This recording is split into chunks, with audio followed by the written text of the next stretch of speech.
वंदे मातरम। कक्षा षष्ठी विषय हिंदी की इस ऑनलाइन कक्षा में आप सभी का हार्दिक स्वागत अभिनंदन। आज अपन पाठ 15 क्रिया विशेषण ये अपन ने पढ़ा था। तो आज अपन इसके अभ्यास प्रश्न उत्तर करेंगे। तो इसका पहला प्रश्न है, रिक्त स्थान भरिए। पहला, के क्रिया विशेषण खाली जगह या अवयव शब्द होते हैं। तो इसकी खाली जगह में हो जाएगा क्रिया विशेषण अविकारी या अवयव शब्द होते हैं। तो खाली जगह में आ जाएगा अविकारी। ख, जिन शब्दों के द्वारा खाली जगह की विशेषता प्रकट होती है उन्हें खाली जगह कहते हैं। तो इनकी खाली जगहों में आ जाएगा, जिन शब्दों के द्वारा क्रिया शब्दों की विशेषता प्रकट होती है उन्हें क्रिया विशेषण कहते हैं।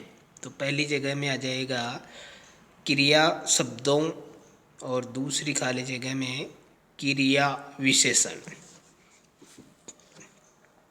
पहले का गे, गे के अंदर ये क्रिया विशेषण मुख्यतः खाली जगह प्रकार के होते हैं।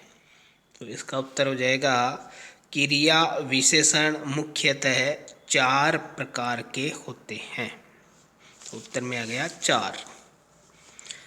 पहले का घ, जिन शब्दों से क्रिया होने का समय ज्ञात होता है उन्हें खाली जगह कहते हैं। तो इस खाली जगह में आ जाएगा, जिन शब्दों से क्रिया होने का समय ज्ञात होता है उन्हें कालवाचक क्रिया विशेषण कहते हैं। इसमें आ जाएगा कालवाचक क्रिया विशेषण। इसी प्रकार प्रश्न क्रमांक 2 है, क्रिया विशेषण के भेदों को प्रकट करने वाले 5-5 वाक्य लिखने हैं।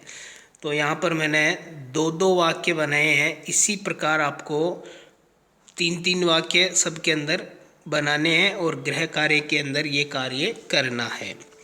पहला है स्थानवाचक क्रिया विशेषण। इसके 5 उदाहरण अपने को लिखने थे, उनमें से 2 बनाए हुए हैं। पहला है, कृपया आप ऊपर बैठिए। तो इसमें स्थान का वर्णन आया है, ऊपर बैठना।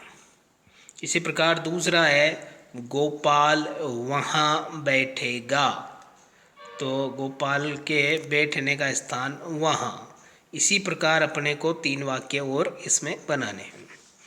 दूसरा है कालवाचक क्रिया विशेषण। तो इसके अपने को 5 वाक्य बनाने हैं। पहला वाक्य है, मोहन कल गया।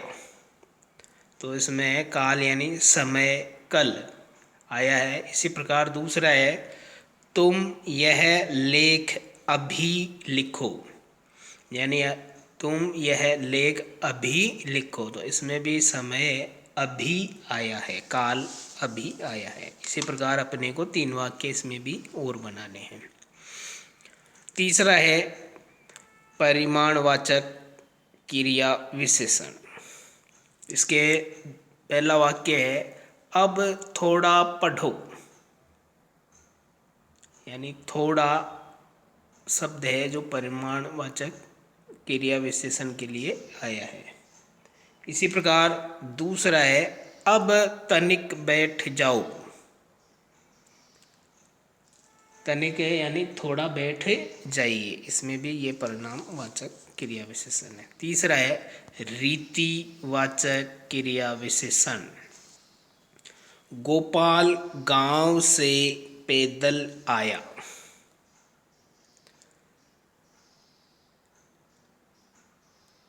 तो इसमें पैदल शब्द है वो रीतिवाचक क्रिया विशेषण है।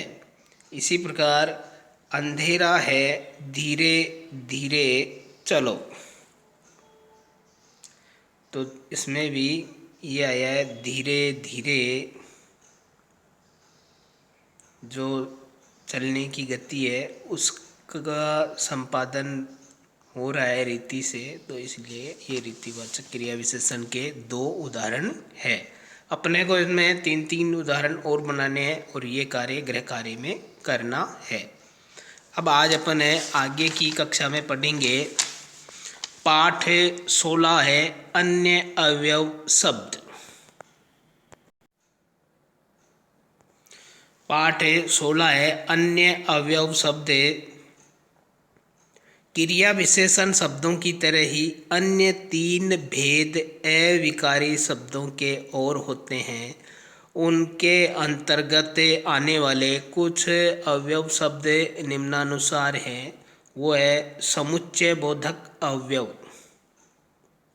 तो समुच्चय बोधक अवयव के अंदर शब्द हैं और, पर, अब, एवं, तथा, वह, भी, अथवा, या, कि, अतः, अतएव, परंतु, लेकिन, मगर, पर, किंतु, क्योंकि, जो कि, इसलिए, कि, जो, ताकि, यदि, तो, चाहे, यद्यपि, तथापि, तो भी आदि। ये शब्द समुच्चय बोधक अवयव हैं। इसी प्रकार दूसरा है विस्मयादि बोधक अवयव। तो इसके अंतर्गत है अहो, ओहो, धन्य, वाह, हाय, छी, अच्छा, अरे, ठीक, जय, हो, हे, ओ आदि। ये शब्द थे विस्मयादि बोधक अवयव। अब इसी प्रकार तीसरे हैं संबंध बोधक अवयव। वो है नीचे, परे, रहित, बाहर, आसपास, ऊपर, भीतर आदि। तो ये अन्य अवयव शब्द थे पाठ 16।